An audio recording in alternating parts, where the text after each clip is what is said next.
আসসালামু আলাইকুম ম্যাডাম। সোহেল হসপিটালে পৌঁছেছেন? জি ম্যাডাম। আচ্ছা শোনেন, আমি কিন্তু ডক্টর মুনির আঙ্কেলকে বলে রেখেছি, হ্যাঁ? আর আমি আসছি হসপিটালে, প্লিজ আপনি একটু ম্যানেজ করেন, হ্যাঁ? জি ম্যাডাম, নো প্রবলেম। আরে বাবা, বারবার ফোন দিচ্ছ কেন? আমি কি গাড়ি নিয়ে উড়ে আসবো না? আমি তোমাকে গাড়ি নিয়ে উড়ে আসতে বলিনি, আমি জাস্ট বলার জন্য ফোন করেছি বাবাকে হসপিটালে নেওয়া হয়েছে। হ্যাঁ, আমি যাচ্ছি হসপিটালে। হ্যাঁ, গুড। আর শোনো, মাকে এখন আমি কিছু বলিনি, শুনলে টেনশন করবে। মা তো আমাকে ফোন দিচ্ছেন ওয়েটিং এ। ফোন দিচ্ছে মানে? তার মানে জেনে গেছে? হ্যাঁ, জেনে গেলে প্রবলেম কি? নাটক করা তো কিছু নাই।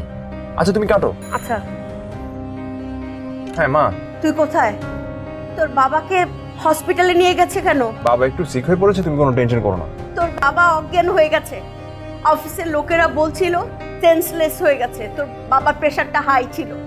মা শোনো, এরকম বড় বড় বিজনেসম্যানদের প্রেশার যদি একটু হাই থাকে কোনো প্রবলেম নাই, আর মাঝে মাঝে একটু সেন্সলেস হয়ে গেলে কোনো প্রবলেম হয় না। একদম বাজে কথা বলবি না, একদম না।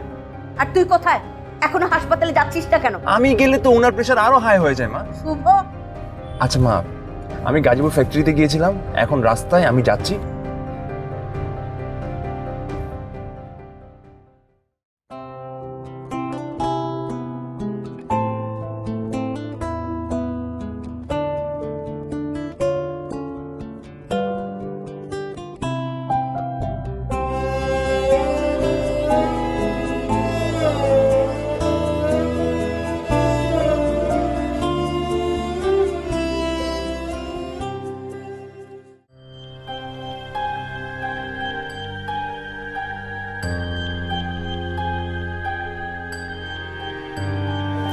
মুনি আঙ্কেল, বৌমা, আমি গেস করছি হি হ্যাড এ স্ট্রোক।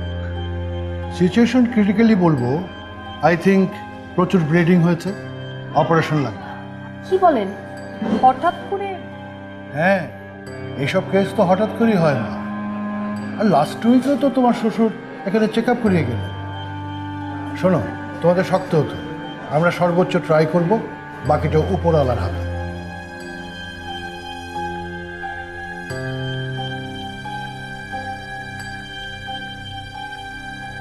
হ্যাঁ বলো।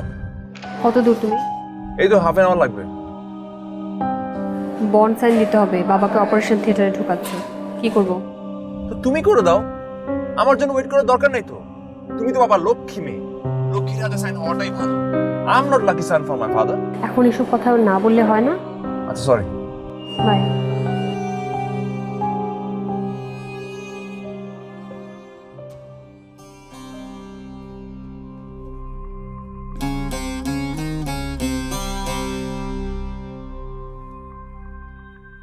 দিদা, দাদা ভাইয়ের কি খুব কঠিন অসুখ হয়েছে? হ্যাঁ দিদা, তুমি আল্লাহর কাছে দোয়া করো দাদা ভাই যেন দ্রুত সুস্থ হয়ে যান। আঙ্কেল, আঙ্কেল কি অবস্থা? We tried our best. প্রচুর ইন্টারনাল ব্লিডিং হচ্ছে। অনেস্টলি স্পিকিং, খুব বেশি হোপফুল হওয়ার চান্স নেই। কি বলছেন আঙ্কেল? সুস্থ মানুষটা এভাবে হঠাৎ করে? মাকে কি বলবো? কিছু বুঝতে পারছি কি? কিপ পেশেন্ট, আল্লাহর কাছে দোয়া করো।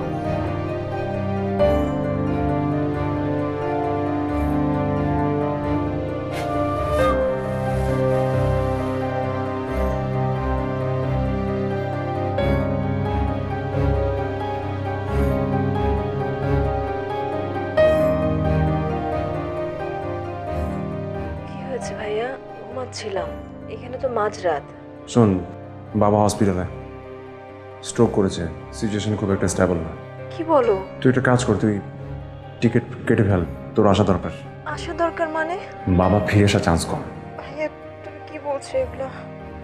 আমি কিছুই বুঝতে পারছি না। দেখ, আমি কিন্তু তোকে সময় মতো সবকিছু জানিয়েছি, পরে বলিস না যে তোরা বিদেশে আছিস তাই আমি সুবিধা নিয়েছি।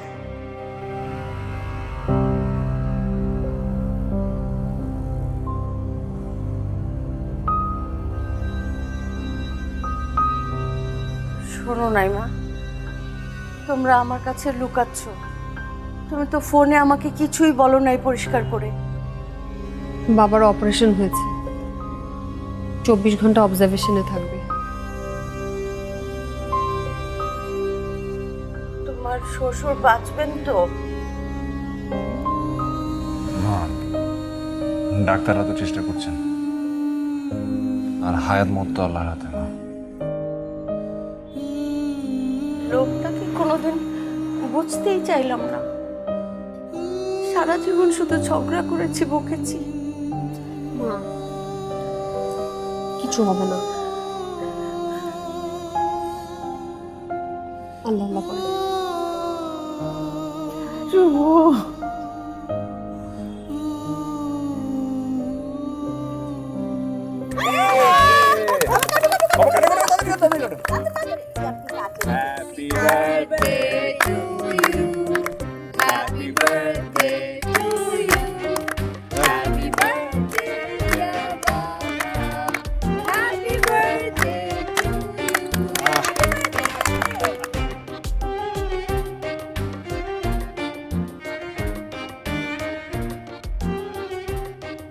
কি গান টান হবে না? নিশ্চয়ই। হ্যাঁ, তাহলে খেয়ে পেলো একটা গান ধরো। কি গান শোনাবে? আপনি বলেন কোনটা গাইবো? ওই যে ওইটা, মন্তসা। ওমর আর সঙ্গে সঙ্গে পড়ে যাবে কান্নাকাটির ভিড়, পরে সবাই মরে মাটি দিতে হইবে অস্থির। দেবে মাটি, তোমায় দেবে মাটি, ভুল ত্রুটি দেবো তোমায়। কেউ বা এসে হিসাব করবে কোন ব্যাংকে কি জমা করে যাবো। আমি তো উড়ে যাব, চলে যাব, রেখে যাব সবই। আছিস মোর সঙ্গের সাথী, সঙ্গে নিমন যাবি। যাবো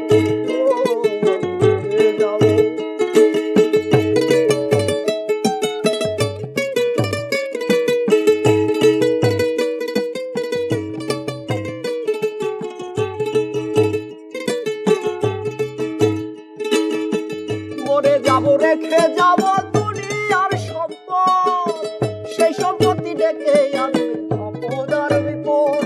ওরে মরে যাব, রেখে যাব দুনিয়ার সম্পদ, সেই সম্পত্তি ডেকে আনবে আপদ আর বিপদ।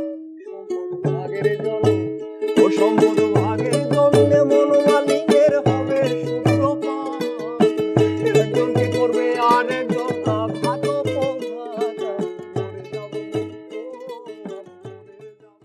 আচ্ছা, তুমি তো প্রতিবারই এইরকম আয়োজন করে জন্মদিন পালন করো, তাই না? এবার একটু শুধুমাত্র পরিবারের লোকজনের সাথে সময় কাটানো যেত না? যায়, অবশ্যই যায়। তবে কি জানো, জন্মদিন মানে হলো মৃত্যুর কাছে আরো এগিয়ে যাওয়া। আর একদিন তো মরেই যাব। মৃত্যুর পরে তো ধনী গরিব, রাজা বাদশাহ, ফকির আমির বলে কিচ্ছু থাকবে না। দেখা গেল হাসরের ময়দানে ওদের কারো পাশে হয়তো আমি বসে আছি। তাই আগের থেকে একটু চেনা পরিচয় করে নিচ্ছি আর কি। একটা কথা ভাবো, তোমরা যেমন আমার পরিবার, তেমনি ওরা আমার পরিবারের অংশ। আমার কাজকর্মের সঙ্গে ওদের একটা তো সম্পর্ক আছে। ওদের কারণেই আমি আব্দুস সোবহান, লোকজন চেনে। আমার কিন্তু বাবার এইসব আয়োজন খুব ভালো লাগে। ভাবি, আমার গায়ে হলুদে বিয়েতে বাবা যে সব এমপ্লয়িকে একই রকম শাড়ি পাঞ্জাবি কিনে দিয়েছিল, আবার আমরা যে সব সেম শাড়ি পাঞ্জাবি পরেছিলাম, মনে আছে? হ্যাঁ, আইডিয়াটা খুব অসাধারণ ছিল। একদমই না, খুব বাজে আইডিয়া ছিল। তুমি তো কয়েক বছর ধরে দেখছো আমি ছোটবেলা থেকে বাবার এসব কাণ্ড কারখানা দেখে আসছি। প্রত্যেকটা বছর বাবা কি না কি উদ্ভট পাগলামির মতো কাজ করে। আমার মনে হয় বাবার এখন অন্যরকম কিছু করা দরকার। এবার আসলেই অন্যরকম কিছু করবার কথা ভাবছি। কি আবার কি নতুন পাগলামি তোমার মাথার উপর ভর করেছে? সেটা অবশ্য শুনলে তোমাদের ভালো নাও লাগতে পারে। তবু বলি, আমার সমস্ত স্টেটস সম্পত্তি একটা ট্রাস্টি বোর্ড করে দেবো, তার মাধ্যমে পরিচালনা। মানে কি বলছো তুমি এসব? তোমার ছেলে মেয়ে কেউ একেবারে মালিকানাহীন হবে না। তুমি, তোমার ছেলে মেয়ে সবাই সেই ট্রাস্টি বোর্ডের মেম্বার থাকবে। কি বলছো বাবা? মানে এইটা কোন ধরনের তোমার আজগুবি প্ল্যান? এটাই যদি করবে তাহলে এতদিন কেন তোমার ফ্যাক্টরিতে আমাকে কর্মচারীর মতো কাজ করালে? স্ট্রেঞ্জ। আমি আরো ভাবছিলাম যে তোমাকে সে বলবো বাবা আমি এখন বিজনেসে বুঝতে শিখেছি, আমি এখন কেপেবল। তুমি আমাকে স্টিল আর তোমার কেমিক্যালের বিজনেসের দায়িত্বটা দিয়ে দাও, আর সিনথিয়াকে বাকি প্রপার্টি দিয়ে দাও। এতে সিনথিয়ার সঙ্গে ওর হাজবেন্ডের রিলেশনটাও ঠিকঠাক থাকবে। প্রপার্টি দিয়ে relationship better. Wow, what an idea. But my son, এটা তো তোমার মাথায় আসার কথা না। তুমি কাজ শিখেছো আমার বিজনেস থেকে, দ্যাট ডাজ নট মিন যে তুমি সেটার মালিক থাকবে। শুধু মালিক হলেই কেবল লুক আফটার করা যাবে এটা তো কথা না। তুমি ট্রাস্টি বোর্ডে থাকবে, ট্রাস্টি বোর্ডে থেকে তুমি তোমার নিজের বিজনেস করতে পারবে। কি বলছো বাবা তুমি সব? আনবিলিভেবল। দেখো, তুমি সারাটা জীবন আমার ছেলে মেয়েকে কষ্ট দিয়েছো। আমাদের নিজেদের গাড়ি থাকা সত্ত্বেও আমার ছেলে মেয়ে কোনোদিন স্কুলে গাড়ি দিয়ে যেতে পারেনি, কোনোদিন একটা দামি জামা কাপড় আমার ছেলে মেয়ে পরেনি। আমার ছেলেটা হায়ার ডিগ্রির জন্য বিদেশ যেতে পারেনি। তুমি আমার ছেলেটাকে দিনের পর দিন ফ্যাক্টরিতে অন্য 10 জন শ্রমিকের সঙ্গে কাজ করিয়েছো। কাজ তো করেছে, তাতে কি ওর ক্ষতি হয়েছে? ও তো কাজ শিখেছে। আর এখন কি সেসবের পুরস্কার দিচ্ছ তোমার নিজের সন্তানকে তোমার সমস্ত সম্পত্তি থেকে বঞ্চিত করে? বাবা বাবা, you are so great. Hyper হচ্ছ কেন? বাবা তো জাস্ট বলেছেন, ভাবছেন। বাবা তো এখনো ডিসিশন দেননি। না বৌমা, মাই ডিসিশন ইজ ফাইন। সবকিছু ফাইনাল করে ফেলেছি, এখন শুধু সেটেল করতে একটু সময় লাগবে, ব্যাস। ওকে ফাইন, তুমি তোমার মতো সেটেল করো, আমি আমার মতো করে সবকিছু সেটেল করে নিচ্ছি। যা খুশি তা করো, আমার লাগবে না।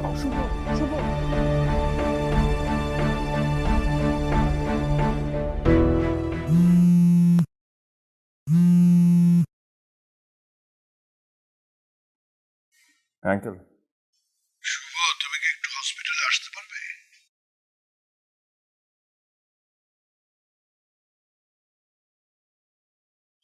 আঙ্কেল এত রাতে কোনো সমস্যা? We are sorry, শুভ।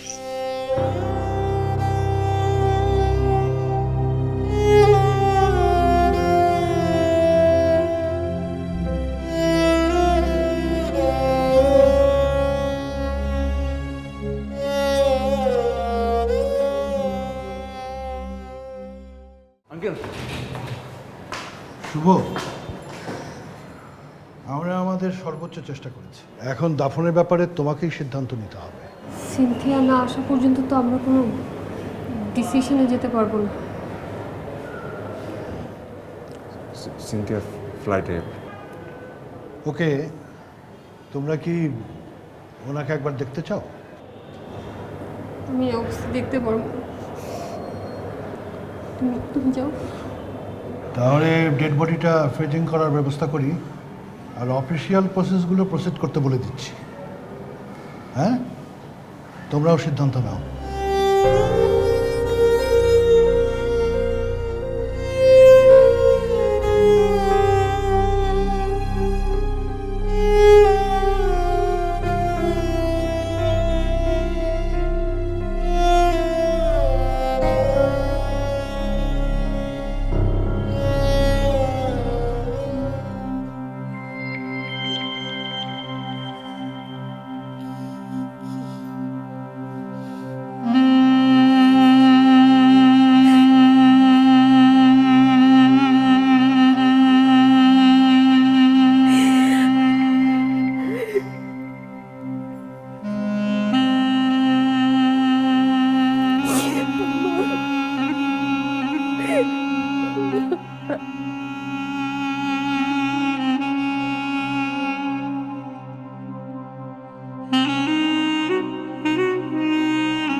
ভাবি, নাস্তার কি ব্যবস্থা করুন?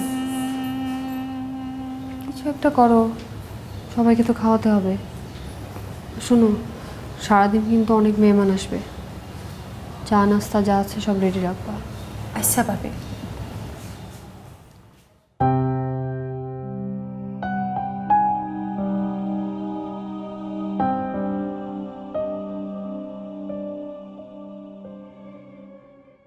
মা, এটা দাদুর চেয়ার, এখানে বসে না, তুমি ওটাতে বসবে। আমি এই চেয়ারেই বসি। হ্যাঁ হ্যাঁ, অবশ্যই আমার দাদু ওই চেয়ারটাতেই বসবে, ঠিক আছে? এই যে শোনো, তুমি ওখানে বসো, আমি এই যে তোমার পাশে বসছি। ওকে। ঠিক আছে না? হ্যাঁ, জানো বৌমা, কোথায় বসে খেলাম এটা তো কোনো ব্যাপার না। কার সাথে বসে খেলাম, কি খেলাম, সেটা হচ্ছে গুরুত্বপূর্ণ বিষয়। এই যে আমার দাদু ভাইয়ের পাশে বসে খাচ্ছি, ঠিক আছে? আর তোমার হাতের এই রান্না করা কই মাছের ঝোল, এর সাথে কোনো কিছু তুলনা হয় না। আমি জানি বাবা, আপনি কই মাছের ঝোলটা পছন্দ করেন বলেই আমি নিজ হাতে রান্না করেছি। সেটা তো আমি দেখেই বুঝেছি। শোনো বৌমা, আমার মনে হয় জীবনে এই ছোট ছোট কিছুর জন্য বেঁচে থাকা যায়।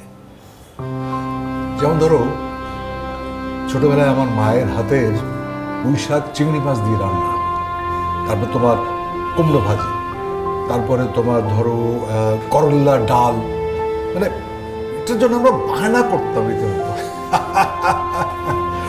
তবে এই সময় তোমার শাশুড়ির হাতের রান্না, সর্ষে ইলিশ, গুড়া মাছের চচ্চড়ি, লাউ বা মুরগির মাংস দিয়ে তোমার হাতের এই মাছের ঝোল, আহা, এগুলোর জন্য বেঁচে থাকা যায়, তাই না? খাও খাও খাও, মাছ খাও না? আমার মাছ একদমই ভালো লাগে না। বিরক্ত লাগে না? এবার তোমার অনেক আনন্দ লাগবে আমাদের। আমি মাছ খাবো না। খাও না। না, আমি খাবো না। খাবে একটু, পরে আচ্ছা, দাদু মজা চলে না। গেলে কিন্তু পাবে না। আর এই যে আছে একটু। একটু।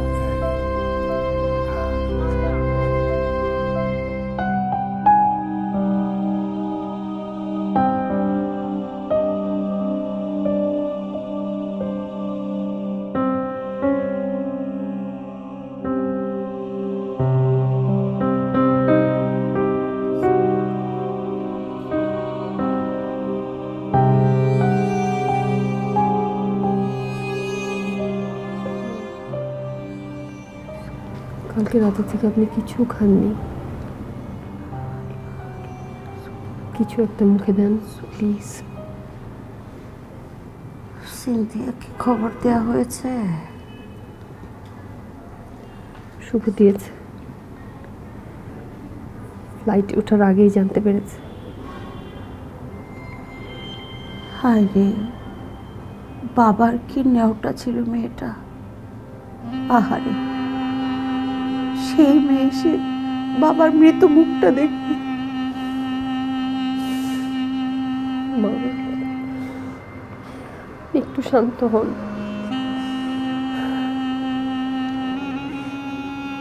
চলেন না, কিছু একটা খেয়ে নেবেন। আমাকে শুধু এক গ্লাস পানি দাও। মাদ্রাসায় খবর দেওয়া হয়েছে? হ্যাঁ, একটু পরেই মাদ্রাসার ছাত্ররা আসবে। জানো বৌমা, তোমার শ্বশুরের না কোরআন শরীফ পড়ার সুর খুব পছন্দের ছিল। প্রতিদিন ফজরের নামাজের পর আমি যখন কোরআন শরীফ পড়তাম, তখন উনি ওখানটায় বসে আমার কোরআন শরীফ পড়ার সুর শুনতেন। ওখানটায় বসে বসে শুনতেন, আমি কোরআন শরীফ পড়তাম। সিনেমা, ওয়েব সিরিজ, ড্রামা, গান, ভরপুর বিনোদন যে কোনো সময় সবখানে। সিনেম্যাটিক, বাংলাদেশের প্রথম ওটিটি প্ল্যাটফর্ম। সিনেম্যাটিকে রয়েছে দেশের সর্ববৃহৎ বাংলা সিনেমার আর্কাইভ।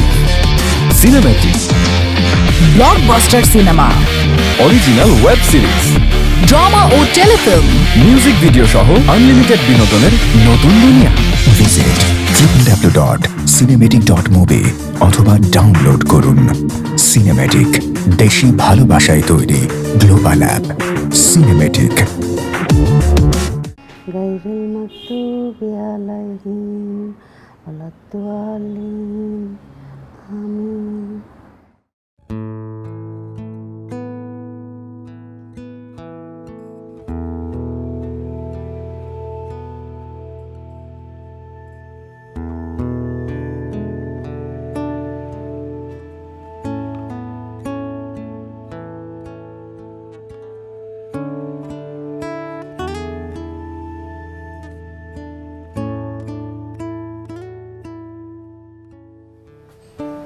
ফজরের নামাজ পড়ে আর শোনি কেন?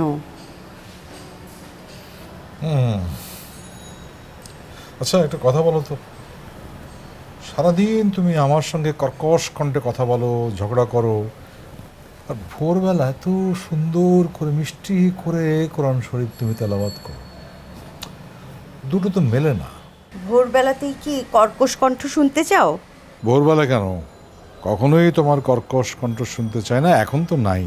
তার থেকে এক কাজ করো, একটা গান গাও। গান?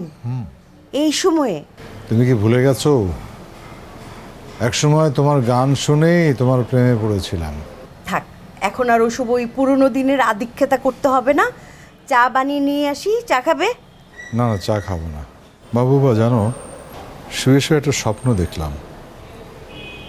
দেখলাম যে আমি মারা গেছি, আর তুমি আমার মৃতদেহের পাশে বসে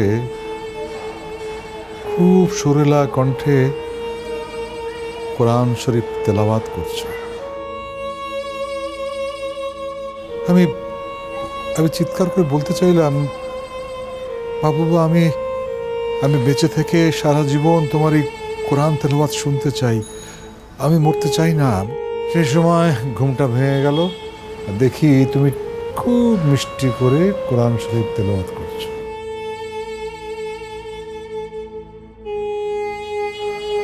আমি এক কাপ চা নিয়ে আসি, চা খেয়ে তুমি আর একটু ঘুমিয়ে থাকো তো।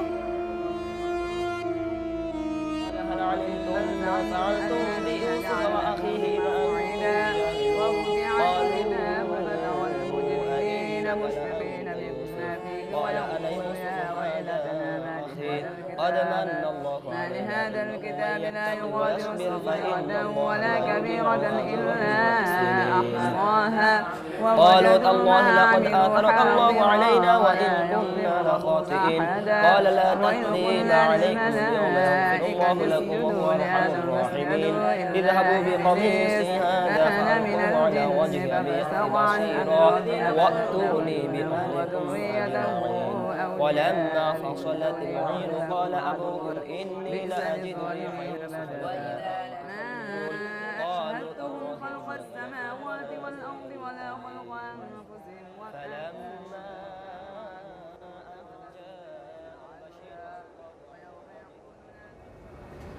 নিচে চলো, কিছু খাবে?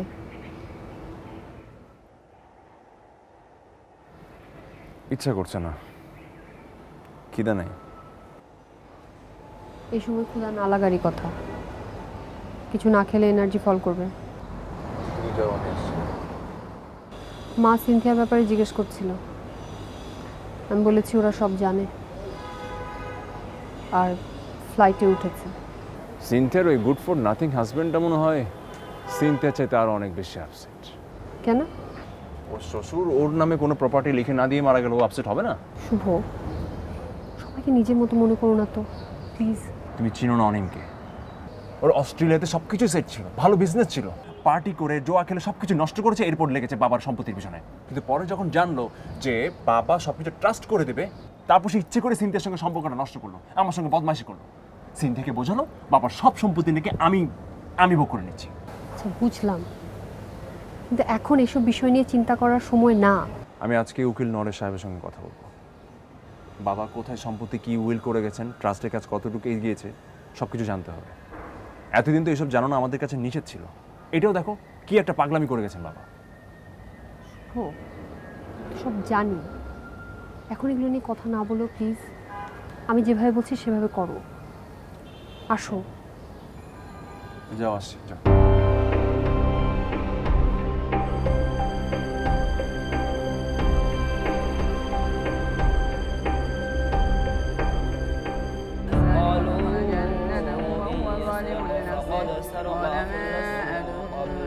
فأسرها يوسف في نفسه وما أظن الساعة قائمة ولئن رددت إلى ربي لأجدن غير منقلبا قال له صاحبه وهو يحاوره أكفرت بالذي خلقك من تراب ثم من نطفة قال معاذ الله أن نأخذ لكن هو الله ربي ولا ঈদ মোবারক।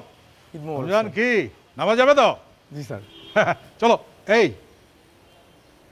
এই দাঁড়াও, তোমার পাঞ্জাবি কই? এই তোমাকে পাঞ্জাবি কেনার টাকা দেওয়া হয়েছে না? জি স্যার। তাহলে? স্যার আমার জন্য কিছু কিনি নাই স্যার। কেন? গ্রামে মেয়েরা থাকে তো স্যার, এই জন্য ওর জন্য বেশি করে জামা কাপড় কিনে পাঠিয়েছি। মেয়েটা খুব সুন্দর স্যার। ওর আবার স্যার সাজা গুজার খুব শখ স্যার, মেয়েটার শখ না পূরণ করলে চলে না স্যার। আচ্ছা তুমি একটা কাজ করো, একটু দাঁড়াও এখানে। জি স্যার। কোথাও যাবেন? আসছি। জি স্যার। এই যে নাও, পরে আসো, যাও।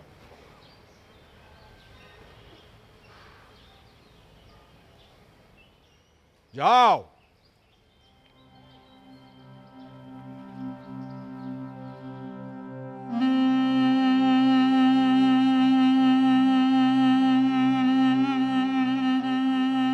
আচ্ছা শুভ, ভাইজানের কবরটা বুদ্ধিজীবী কবরস্থানে হলে ভালো হতো না? না চাচা, বাবা তো নিজেই সবসময় চাইতেন বনানী কবরস্থানে যাতে দাদির কবরের উপর ওনাকে দাফন করা হয়। ভাইজান সবসময় বলতো, আমাকে তোরা মায়ের কোলের উপর শুয়ে নিয়ে আসিস। এত জলদি ভাইজান মায়ের কাছে চলে যাবে ভাবতে পারি। আসলে ভাইজান আমাদের সবার প্রিয় ছিল, দেশের এত বড় একজন বিজনেসম্যান আজ বড় একা হয়ে গেল। শুভ, ভাবি কি এখন জ্ঞান আসতে বলছি না চাচু, ওনাকে আপনি একটু বোঝান। মা, আমার বিয়ানের কি অবস্থা মা?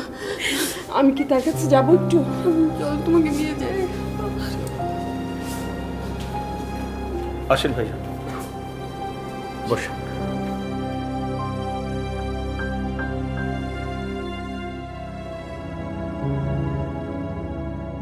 সিনথিয়ারা কখন আসবে? বিকেলের মধ্যেই। আসলে বেআই সাহেবের এমন সাডেন ডেথ আমি কল্পনাও করিনি। যেতে তো সবারই হবে, দুদিন আগে আর পরে। আমারও তো প্রায় যাবার সময় হয়ে এলো।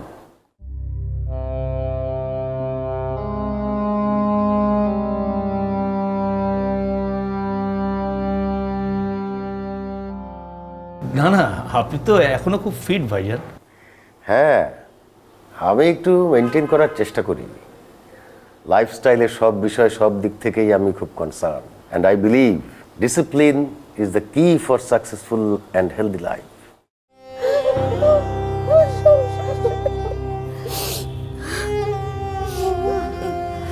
মাকে নিয়ে যাও মা, যাও। আপনার শক্ত থাকতে হবে আপা, এখন আপনাকে শক্ত থাকতে হবে। দোয়া করা ছাড়া তো আমাদের আর কোনো পথ নাই আপা। এই তো গত মাসেও বিয়ের সঙ্গে দেখা হলো একটা পার্টিতে। এত জলি একটা মানুষ, এত আমোদ করলেন, ফুর্তি করলেন, এত মজা করলেন, আমি ভাবতেই পারছি না যে উনি এইভাবে চলে যাবেন। But I must say he was a very very successful man. মানুষের জন্য কত কিছু না করেছেন, সারা জীবন কাজ ছাড়া কোনো অন্য কোনো দিকে ফোকাসই করেননি। আপনাদের গ্রামের বাড়ি তো অনেক কিছু করেছে মানুষের জন্য। হ্যাঁ, এটা তো আমাদের পৈতৃক সম্পত্তি, তারপরেও ভাইজান অনেক কিছু করেছে। আহারে, লোকটা এইভাবে হঠাৎ চলে গেল। আমার বেআইনি কষ্টটা সহ্য করবে কেমন করে? আচ্ছা, তোর ননদ আসবে কখন? পৌঁছাতে বিকেল হয়ে যাবে। তাও ভালো, মেয়েটা একবার এসে তো অন্তত বাবার মুখটা দেখতে পাবে। আচ্ছা নাইমা, এটা কি সত্যি তোর শ্বশুর তোর ননদের নামে সমস্ত প্রপার্টি উইল করে দিয়ে গেছে? মা, তুমিও না, এখন কি এসব কথা বলার সময়? শোন মা, মানুষের জীবনে এরকম অনেক সময় আসে যখন অসময়ে এই সমস্ত আলাপ তুলতে হয়। আচ্ছা শুভ কি বলে? ও তো একই কথাই বলছে, আজকে রাতে নাকি উকিল সাহেবের সাথে কথা বলবে। ঠিক, একদম ঠিক। দেখিস তোর ননদ এসে কিন্তু এইসব হিসাব নিকাশ নিয়েই বসবে, আর ওর জামাইটা আর শাশুড়িটা ধুরন্ধর, একদম চালাক। ও বাবা, তুমি আসছো? তুমি নাকি খাওয়া দাওয়া একদম ছেড়ে দিছো? হ্যাঁ, এই সময় তো তোমাকে শক্ত থাকতে হবে, বুঝতে পারছো না? কারণ সব তো তোমাকেই সামলাতে হবে।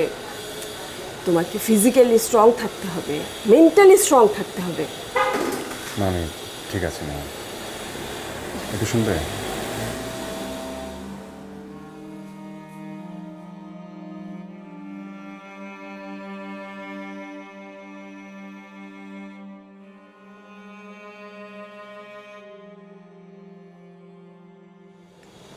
আমি যখন আপনার ইউকেতে ছিলাম তখন অল অফ এ সাডেন এই বিজনেস থটটা আমার মাথায় আসে। I strongly believe honesty and honesty কিন্তু ইজ দ্য ভাইজান দেশের এখন যে অবস্থা, তাতে তো বিজনেস করাটা ডে বাই ডে টাফ হয়ে যাচ্ছে রে ভাই। অনেস্টলি আপনি তো বিজনেস করতে পারবেন না। সেটা সত্যি কথা বলেছেন। আপনি বিজনেসে ফোকাস করবেন নাকি এইসব প্রবলেম ফেস করবেন? সব কিছু তো এখন সিন্ডিকেটের হাতে রে ভাই। নিজের ভাই এত বড় বিজনেসম্যান, অথচ নিজের সেক্টরে একটা সিন্ডিকেট দাঁড় করাতে পারলাম না। আর এখন তো চান্সও নেই, চলে গেল লোকটা। বিজনেস করাটাই রং ডিসিশন ছিল, এর চেয়ে সরকারি চাকরি হওয়াটা মনে হয় ভালো ছিল। না রে ভাই, আমি দুর্নীতি করব না, যে কারণে ওই পথে আমি পাই বাড়াই নাই। আমি সবসময় চেয়েছি একটা নিজের বিজনেস করতে। তোমার মেডিসিনের বক্সটা তো গাড়িতে রেখে এসেছি, ড্রাইভারকে বলে দিয়ে যেতে। সমস্যা নেই, আমি ডিনারের আগে খেয়ে নেব। খেয়েও মনে করে, সব তো আমাকেই মনে করে দিতে হয়।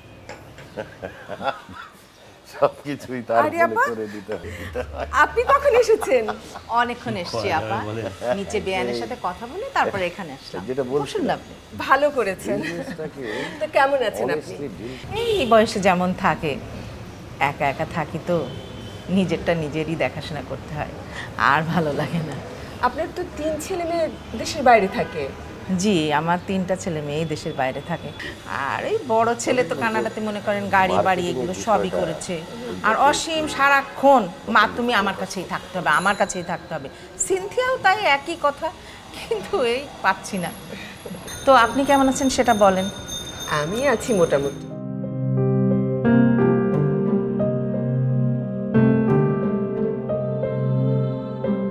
রমজান ভাই, বাসার সবার কি অবস্থা? সবাই খুব কান্নাকাটি করতেছে। খালাম মতো সেই গতকাল থেকে যাই নামাজে বসে আছে, ওঠে না।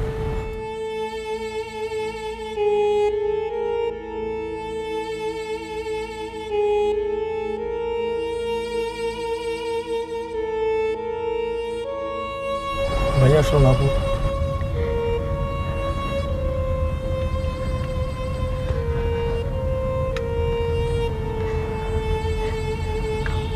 না, ওর কাজ পড়ে গেছে, ম্যানেজ করতে পারি নাই। আরে শ্বশুরদারের শেষ দেখা দেখতে পারলাম না।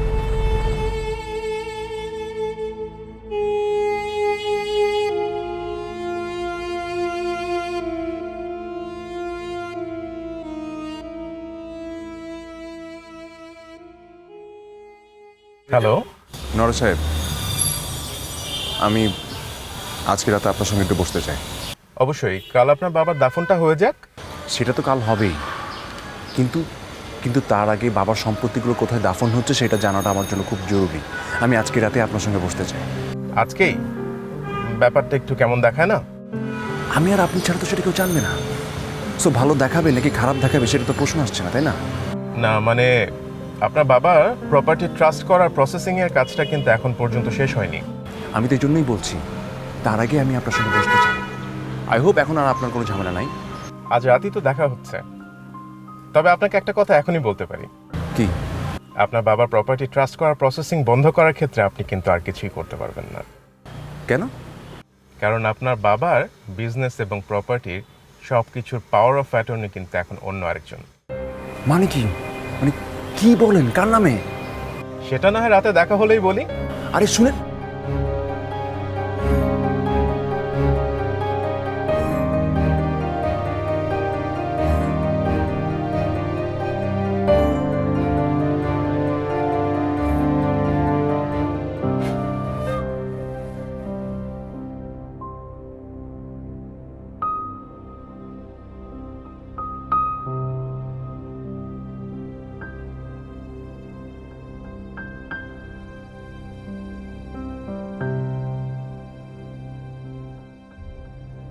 কিরে এই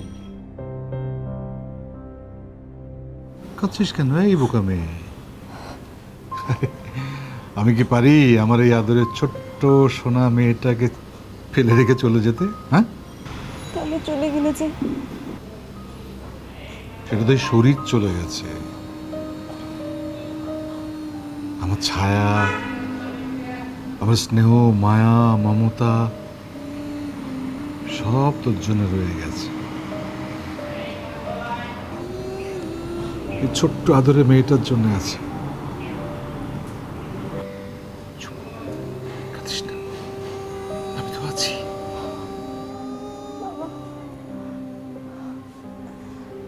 বাবা বাবা কি বলিস? পাওয়ার অফ প্যাট্রন নেই? আমি জানি না।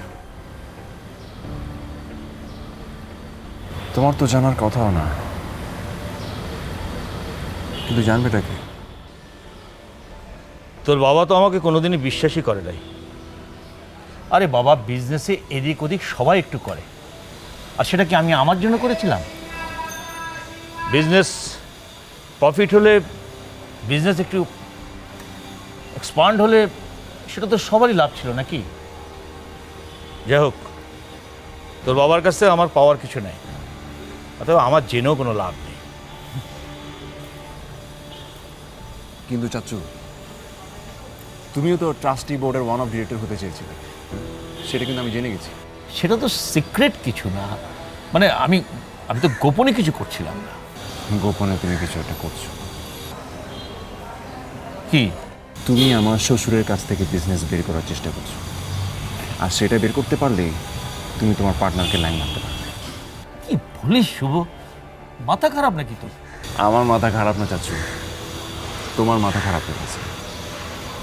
যাই হোক, তোমাকে সাবধান করা দরকার, আমি সাবধান করে দিয়েছি, পরে তোমার ভালোটা তুমি বুঝবে। তোমাকে আমি একটা অফার দিতে চাই। কি? নরেশ সাহেবের সাথে যখন বসবো তখন তুমি আমার সঙ্গে থাকবে। যদি কোনোভাবে ট্রাস্ট করাটা বন্ধ করা যায় তাহলে তোমাকে আমাদের বিজনেসের পার্টনার বানিয়ে ফেলবে। গ্রেট, বাট পাওয়ার অফ অ্যাটর্নিটা কার না?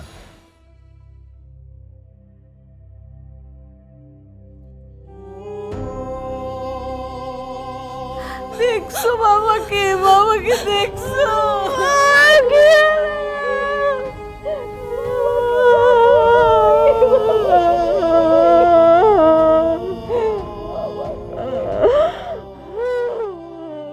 হ্যাঁ বাবা বল। একটা ফাঁকা জায়গায় এসছি। আরে বাড়ি ভর্তি লোকজন, ঠিক মতো তো কথা বলা যাচ্ছে না, শান্তি মতো শুনতেও পাচ্ছি না। বল এবার। শোনো মা, তোমাকে যেমন বললাম তুমি সেটা খেয়াল রাখবে। সিনথিয়া তো দেখলাম খুবই আপসেট, ও পারবে না কোনো কিছু ম্যানেজ করতে। এমনি তো ওর মাথার গিলু কম, পারে না কিছু করতে, তার উপর বাবা মারা গেছে, সে তো শোকে কান্নাকাটি করবে, জরুরি কিছু করতেও পারবে না, বলতেও পারবে না। আরে বাবা, আমি কিভাবে ম্যানেজ করব বলতো? মা তুমি পারবে। শোনো, 2-1 দিনের মধ্যে যদি সবকিছু সেটেল না করা যায় তাহলে সব শেষ হয়ে যাবে। আমি ফিউচারে দাঁড়াতে পারবো না মা, শুভ ভাই কিছুই ছাড়বে না। ঠিক বলেছিস। আরে শুভ তো অ্যাডভোকেটকে আজকে রাতেই আসতে বলেছে, ওনার সাথে বসবে। পরিস্থিতি অন্যরকম হয়ে যাবে রে বাবা। উফ মা, আমারই আসা দরকার ছিল। সেটাই তো, তুই আসলি না কেন? আমি কি করব? আমি এমন একটা বড় ডিলিংসে ফেসে গেছি মা, নাহলে আমার কি পরিমাণ লস হয়ে যেত। তোদের কাজের সিস্টেম আমি বুঝি না, কোনটা জরুরি কাজ সেটাই তোরা বুঝিস না। কিছুই বুঝবা না। আমি ফোন রাখছি মা, সবকিছু তোমার উপর ডিপেন্ড করতেছে, প্লিজ মা। কি করবো আমি বুঝতে পারছি না। আচ্ছা ঠিক আছে।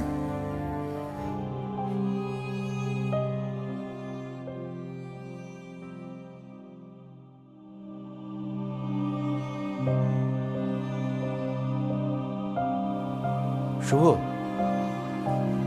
উকিল সাহেবকে ফোন করেছিলাম, কিন্তু লোকটা কোনো কথা খুলেই বলছে না, উল্টো রহস্য করছে। কি বলে? অনেক রাত হয়েছে, আমাদের সঙ্গে কখন দেখা করবে এটা জিজ্ঞেস করতেই বললো যে ভোর হওয়ার আগে নাকি সবকিছু জানা যাবে। এই বিষয়টা নিয়ে লোকটা এরকম খেলছে কেন আমাদের সঙ্গে? বুঝতে পারছি না। তুই চিন্তা করিস না, আমি লোক লাগিয়ে দিয়েছি, কিছুক্ষণের মধ্যেই উকিল সাহেবের সব খবর পাওয়া যাবে, কোথায় আছে কি করছে। সিনথি অলরেডি চলে আসছে। তাতে কি, ও তো এখনই সম্পত্তির হিসাব নিয়ে বসছে না।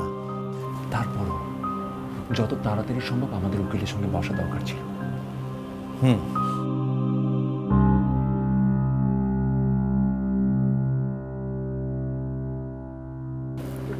কিন্তু অনিম নাকি আসলো মার্কেটে? ও তো আসতেই চেয়েছিল, রেডিও ছিল, হঠাৎ করে একটা কাজ পড়ে গেল। লাস্টলি চেষ্টা করেছে ম্যানেজ করার, কিন্তু পারেনি। আহারে বেচারা। নাইমা, আমার বেয়ানকে কিছু খাওয়ানোর চেষ্টা করো, না খেলে তো অসুস্থ হয়ে যাবে। আন্টি, আমি খাওয়ানোর চেষ্টা করেছি, উনি খেতে চাইছেন না। আপনার খাওয়া শেষ করেন, আমি দেখছি। আরে কই মাছ ভোনা ভাইজানের বড্ড ফেভারিট ছিল। ছোটবেলায় মায়ের কাছে খুব আবদার করতো, কোথায় গেল মা, কোথায় গেল ভাইজান। চাচু, আপনাকে আর দুটো ভাত দিই? না মা, আর লাগবে না। আরে ভাই খান না, সারাদিন তো ভালো মতো কিছু খাওয়াই হলো না। তাই বলে রাতে বেশি খাওয়া যাবে না। নিয়মটা হচ্ছে প্রাতরাশ সারো রাজার মতো, মধ্যাহ্নভোজ সারো রানীর মতো, আর নৈশভোজ সারো ফকিরের মতো। কিন্তু আমরা পুরোটাই উল্টা। আচ্ছা, তুমি খাবার আগে ওষুধটা খেয়ে নিয়েছিলে তো? একদম ভুলে গিয়েছি। সব সময় কেন আমাকেই মনে করিয়ে দিতে হবে? ভারে, মন থাকলে তো মনে থাকবে। মন তো সেই কবেই তোমাকে দিয়ে দিয়েছি।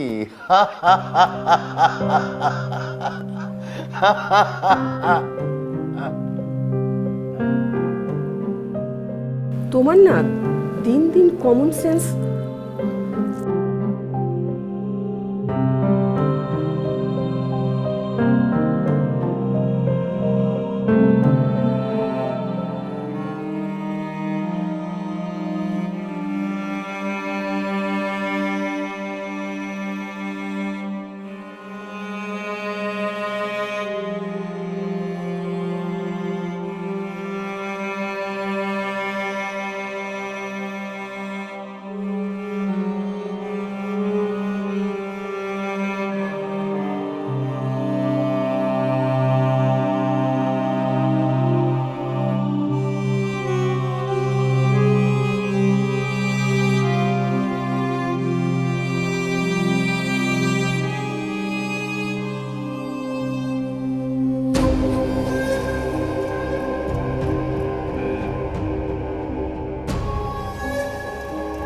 কি ভয় পেয়েছি আমি মরে গেছি?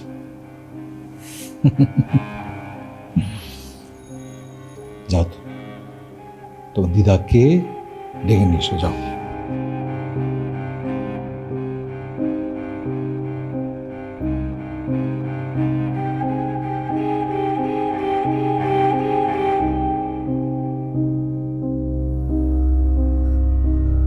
কি ভাবছেন?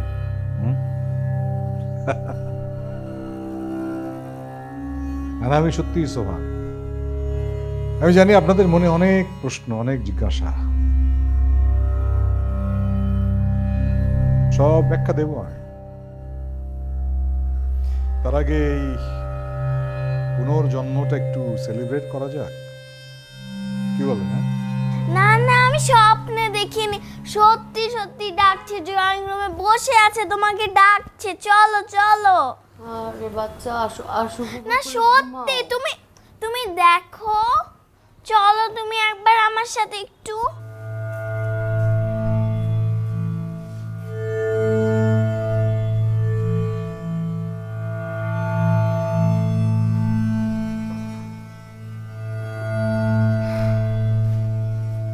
দাদু ভাই তুমি যাও, পারুল ওকে নিয়ে যাও, যাও খেলো তুমি। হ্যাঁ কেমন, যাও।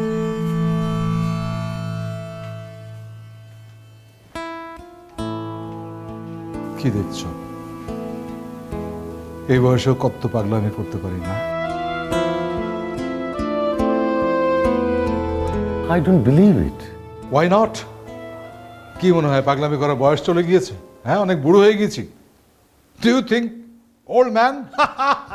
তাই বলে বাবা তুমি এরকম একটা কাজ করবে? কয়েকদিন আগে আমার বন্ধু, পুরনো বন্ধু জাফর মারা যায়। জাফর খুব পয়সাওয়ালা ছিল না, মানে আমার মতো না, আমার মতো হতে চায়নি কোনোদিন। হি ওয়াজ ভেরি হ্যাপি, স্ত্রী ছেলে মেয়ে সবাইকে নিয়ে ভেরি হ্যাপি ফ্যামিলি। খুব স্বাভাবিকভাবেই আমি, আমার অন্য বন্ধু বান্ধব সবাই মিলে জাফর মারা যাওয়ার পরে গেলাম। আমরা জাফরকে নিয়ে অনেক আলাপ আলোচনা করলাম। তারপর কতক্ষণ, 2-3-4 ঘন্টা। তারপর সবাই যে যার ব্যক্তিগত বিষয় আশয়, ভালো মন্দ, বিজনেস, লাইফ, পলিটিক্স, এই সমস্ত বিষয় নিয়ে মেতে উঠল। Just unbelievable. তখন হঠাৎ করে আমার মাথায় এই পাগলামিটা যাবে, যদি আমি না থাকি তাহলে কি হয় দেখি না। তাই ডাক্তার মনিরের সঙ্গে মিলে একটা প্ল্যান করলাম, মারা যাওয়ার পরে কি প্রতিক্রিয়া হয় আমি সেটাই দেখতে চেয়েছিলাম।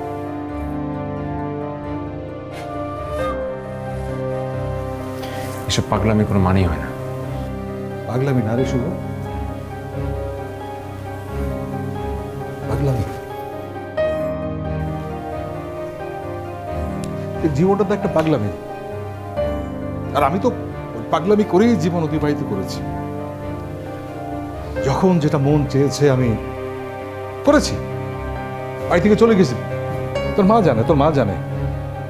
হঠাৎ করে ব্যবসা ছেড়ে দিয়েছি, অন্য ব্যবসা ধরেছি, লস খেয়েছি, নতুন করে শুরু করেছি, নতুন করে, একদম নতুন করে করিনি।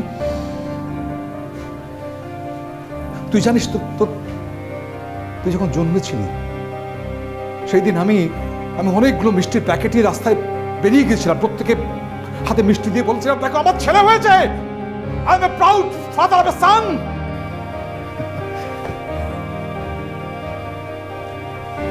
সিনথিয়া,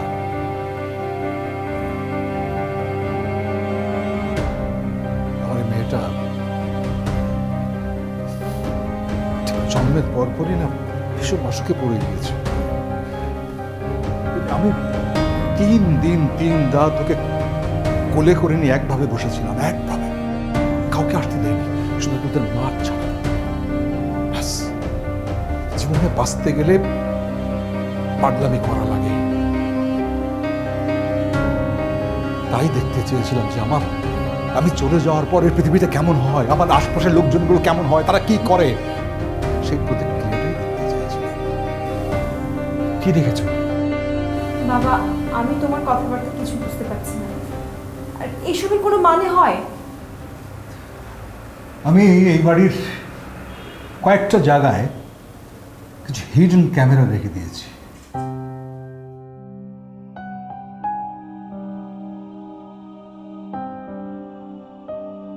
কি বলছো তুমি এসব? কবে করলে? আমি তো কিছুই টের পাইনি। ওই যে তোমরা যেবার দার্জিলিং গেলে না, আমি বললাম যে আমি যাব না, আমার কাজ আছে। ওই সময় এই পাগলামিটা করেছি, সমস্ত জায়গায় হিডেন ক্যামেরাগুলো রেখে দিয়েছি। কি কেমন আইডিয়াটা? মাই গড, আই ক্যান বিলিভ। একজন কবি ছিলেন নাজিম হিকমত, উনি লিখেছিলেন, 20 শতাব্দীতে মানুষের শোকের আয়ু বড় জোর 1 বছর। 1 বছর,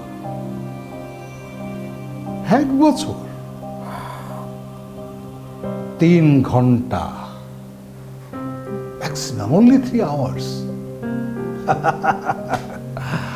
আমার মৃত্যুর পর তোমরা যখন বেরিয়ে এলে, তখন ডাক্তার মুনির অপারেশন থিয়েটার থেকে আমাকে বের করে ওনার চেম্বারে নিয়ে যায়। সেখানে আমি আমার ল্যাপটপে আমি দেখেছি এই বাড়িতে আমার মৃত্যুর পর কে কি করছে, কে কি বলছে, সব পরিষ্কার দেখেছি।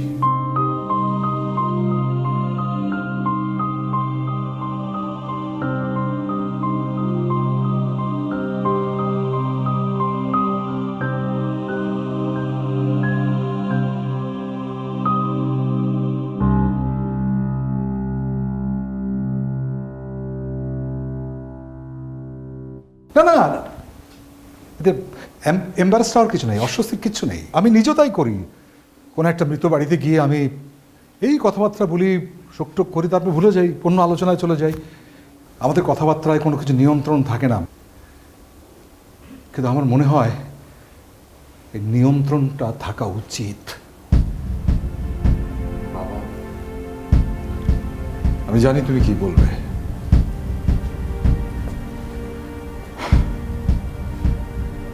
আমি যতটুকু উপার্জন করেছি, আয় করেছি, সব আমার নিজের চেষ্টায় করেছি, একেবারে নিজের চেষ্টায়। তোমার হয়তো মনে প্রশ্ন জাগে যে কেন তোমাদেরকে আমি সম্পত্তি দেই না, কিন্তু আমি তো চেয়েছি যে তুমি অর্জন করো, যাতে পয়সাটার মূল্য বুঝতে পারো। আমি যা অর্জন করছি হয়তো তোমার, কিন্তু সেটা কি তোমার অর্জন করা? আমি আমাদের যে অ্যাটর্নি নরেশ, হ্যাঁ তোমার চাচাকে ও ঠিকই বলেছে, আমার সমস্ত সম্পত্তির পাওয়ার অফ অ্যাটর্নি তোমার মায়ের নামে। কোনো ট্রাস্ট এখনো করিনি। ট্রাস্ট করবে কি করবে না সেটা একেবারেই তোমাদের মায়ের উপর নির্ভর করে। তোমার মা চাইলে সমস্ত সম্পত্তি, টাকা পয়সা তোমাদের দুই ভাই বোনকে দিয়ে দিতে পারে, আমি কিচ্ছু মনে করব।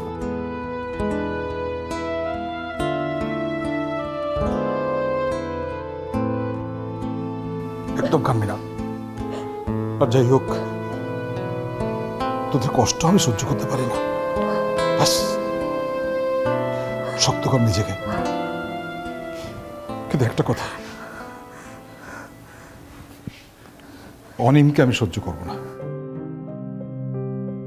ও এটা করতে পারে না, এভাবে ব্ল্যাকমেল করে সম্পত্তি নিতে পারে না। প্লিজ, তো থাকবে কি থাকবে না, কি সিদ্ধান্ত নেবে পুরোপুরি তোমার দায়িত্ব।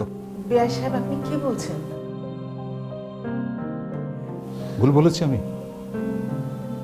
ভুল বলেছি? আপনার ছেলে তো সমস্ত বিষয়ে, সম্পত্তি বিষয়ে সেটেল করার দায়িত্ব আপনাকে দিয়েছে, দেয়নি? মানে কি বলছো তুমি বাবা? থাক রে মা, এই নিয়ে আর কথা না বাড়াই প্লিজ। কাকে বলবো? এই যে আমার ভাই, যাকে আমি বলতে গেলে নিজে হাতে বড় করেছি, সেটেল করিয়েছি, বিয়ে দিয়েছি, সে কিনা আমার ব্যবসা গ্র্যাব করার চিন্তা করে।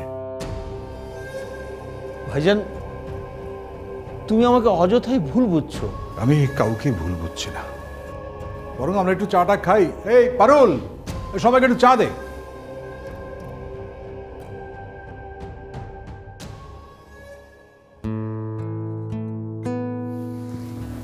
বিআই সাহেব, আপনাকে একটা কথা বলি, কোন ডিসঅনেস্ট পার্সনের সঙ্গে ডিল করাটা ঠিক না। আখেরে এটা কোনো লাভ হয় না, ক্ষতি হয়।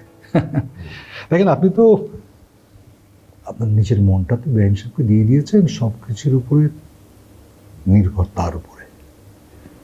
সেটা বোধহয় ঠিক হচ্ছে না। আরে ঠাট্টা করলাম।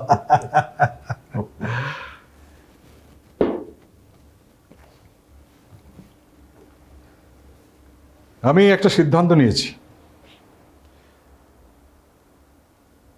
আমি আর মাহবুবা চলে যাব।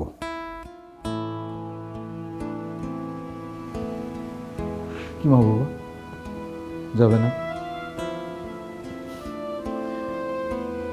তুমি আমার সাথে না গেলে তুমি বকবে কাকে? কাকে ধমকাবে? কার উপর বিরক্ত হবে? হ্যাঁ, সেই লোকটা তো আমি।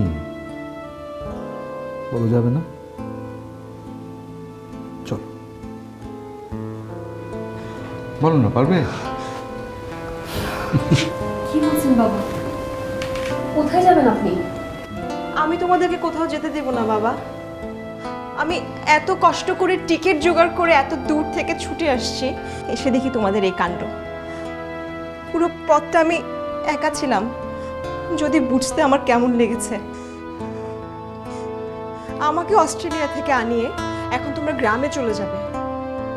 No way, this is not happening. আমি যতদিন আছি তোমরা এখানে থাকবে, প্রয়োজনে আমি চলে গেলে তারপর ঘুরে এসো গ্রাম থেকে।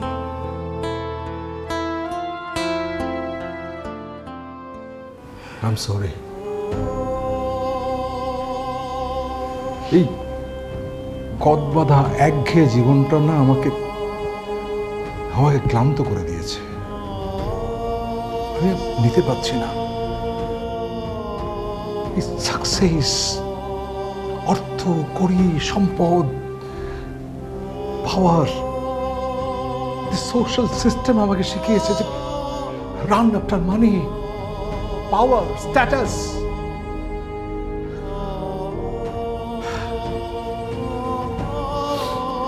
সাকসেস, হ্যাঁ, সকল সাকসেস তো আমি হয়েছি, যেটাকে সোশ্যাল স্ট্যাটাস বলে। কিন্তু আমি কি স্যাটিসফাইড? Success, satisfaction? আমি তো বুঝে গিয়েছি, সব দেখে ফেলেছি। এবার না হয় একটু নিজেদের ভিতরের স্যাটিসফ্যাকশনের জন্য চেষ্টা করি একটু।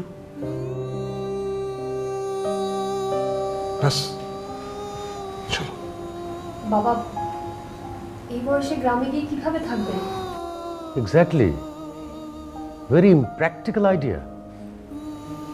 Right, very impractical idea. আমি যখন মাহবুবাকে নিয়ে ঢাকা শহরে আসি তখন আমার পকেটে মাত্র 550 টাকা।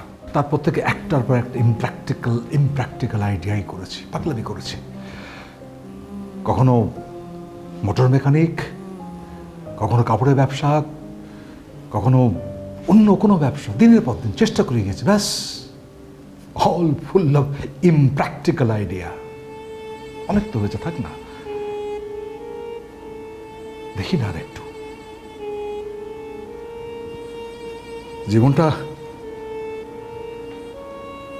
জীবনটা আমার কাছে আসলে একটা খেলা। খেলতে হয়, তবে সাবধানে খেলতে হয়।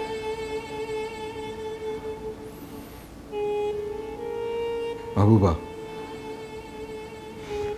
চলো না এই বয়সে দুজনে মিলে আবার না একটু পাগলামি করি। আমার কারো উপরে কোনো রাগ নেই, কষ্ট নেই, দুঃখ নেই। চলো মা।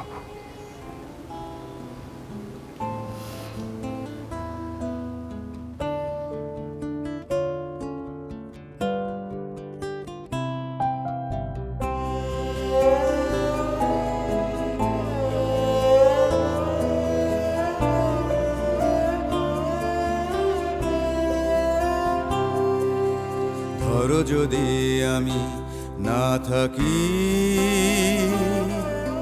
ধরো যদি কোথাও আমি নেই, ভোরের শিশিরে ডুবে থাকা মেঘ বৃষ্টি কি ঝরাবে, মুহূর্ত ভেসে যাবে কোনো এক দিক ভুলে জাহাজে।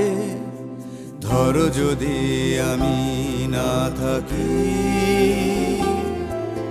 ধরো যদি কোথাও আমি নেই, ভোরের শিশিরে ডুবে থাকা মেঘে বৃষ্টি কি ঝরাবে, মুহূর্ত ভেসে যাবে কোনো এক দিক ভুলে জাহাজে।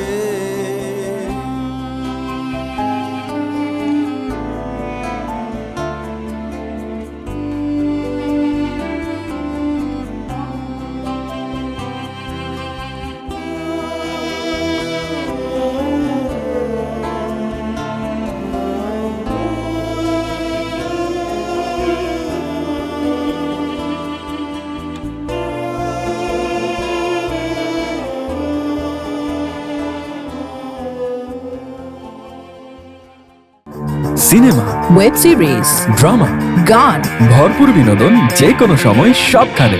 সিনেম্যাটিক, বাংলাদেশের প্রথম ওটিটি প্ল্যাটফর্ম। সিনেম্যাটিকে রয়েছে দেশের সর্ববৃহৎ বাংলা সিনেমার আর্কাইভ। Cinematic, blockbuster cinema, original web series, drama ও টেলিফিল্ম, মিউজিক ভিডিও সহ আনলিমিটেড বিনোদনের নতুন দুনিয়া। ভিজিট www.cinematic.movie অথবা ডাউনলোড করুন। সিনেম্যাটিক, দেশি ভালোবাসায় তৈরি গ্লোবাল অ্যাপ। সিনেম্যাটিক।